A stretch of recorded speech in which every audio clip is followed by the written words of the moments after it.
All right, so we're doing something a little bit different today. No matter where you are in North America, there's panfish, there's bluegill, there's crappie, there's perch, but there's bluegill and red ear sunfish just about everywhere. So we're gonna show you today how to come out here to a public pond. You guys have seen us go on a lot of private farm ponds. This is a public pond right in the middle of the city. Big boy, you got one? To show you how to catch bluegill. Now, they could be all different sizes. Just beautiful fish right there. And the great thing is, whether you're a big kid like Kyle or a little kid, fishing for bluegill can be a blast. It's also very inexpensive. It's a lot of fun. We're just out here today to get action. So a lot of you guys are going, oh man, those are small fish. Hey, it doesn't matter. We spent this morning catching 20-pound salmon and 3-pound bass. Right now, we're catching bluegill. We just like being outdoors, having fun. Kyle, you still got it.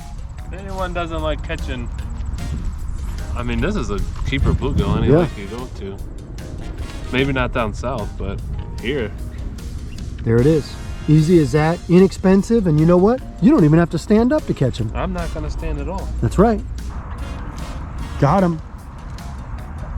He ain't that big though. We gotta find some bigger ones. But at least they're eating it. Double. That is not small. Ooh, that might be one of those big ones. That's actually a good one. Look at that. Are these bluegill or red ear? Bluegill. Bluegill? That's a male of his chest. Dude, that's a slab right there. These are nice. Look at the colors on these things. Open your hand a little bit. Look at that. Bucket. I'm gonna sit here the whole night. Right. Another male. How do you know they're males? You see how bright their chest is? Yeah. Red chest. We're doing a little fall bluegill fishing here. And this is the funnest thing to do with your kids, you know, is just bluegill fishing. It's a little cooler out at night, so some of these bigger fish, some of these bigger bluegills are starting to bite now. I mean, especially getting a kid into fishing. Everyone gets kids into fishing, bluegill fishing. It's a fish that eats, you know, all day. What I'm doing, I'm using a really small ice jig, real small. And all I'm doing, I'm adding one little wax worm. I'm putting it down like this. Then I'm grabbing one fireball. Now I like adding the fireball. Seems like they really are liking the pink today. And I put that on top of the wax worm like that. It holds the wax worm down and it adds a lot of scent. So what like a lot of jig companies do now is they actually add like a fake plastic, like a diamond jig. They'll have a little fake diamond on there. Well, instead of doing that, you can just add this pink fireball to it and it adds all the scent and the color that you're looking for in a jig. It won't take long.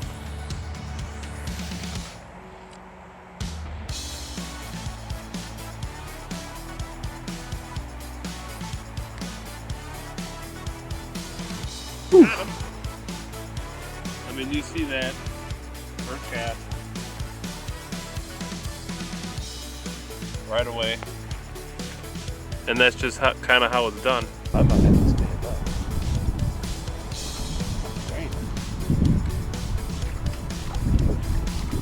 Oh, he's not as big as I thought, but it's still. I mean, that's a keeper bluegill.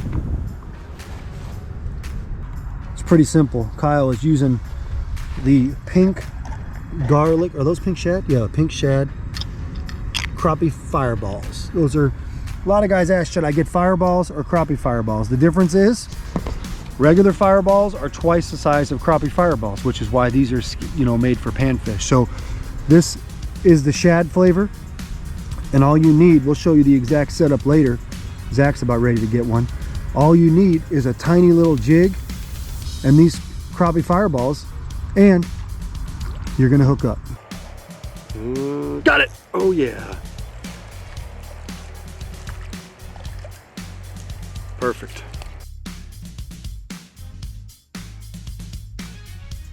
All right, we're gonna talk a little bit about my setup with bluegill fishing or panfish fishing in general. You don't need a fancy setup. This is 7'6" Akuma rod, small reel 1500. My main line is 8-pound test. and I have a fixed small float on. You know, this might be a 3.5 gram float. I tie a leader with 4 split shots to a swivel, and I'm just using 6-pound fluorocarbon to a small ice jig. And this is just, it's pretty simple what to use. A lot of these panfish, they like small jigs, with a wax worm and a fireball, but you don't have to overthink it.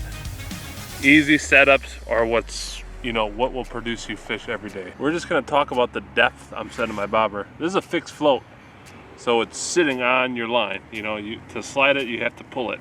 You run your line through the top to the bottom. Now I'm fishing about 3 feet. 3 feet from my float to my bobber, and it's about 6 feet in front of us, maybe 5.5. But you got to remember the bluegills are feeding up. You don't want to be over deep. You rather start shallow than too deep fishing bluegills. But it's just fun to do it. I fish salmon, trout. I fish 200 days out of the year, and I think bluegills are one of the most underrated fish to fish for, especially the big ones. They're fun to fish for, and it's something to get to the kids into fishing nowadays with social media and video games. It's hard for kids to get into something, but this is a blast.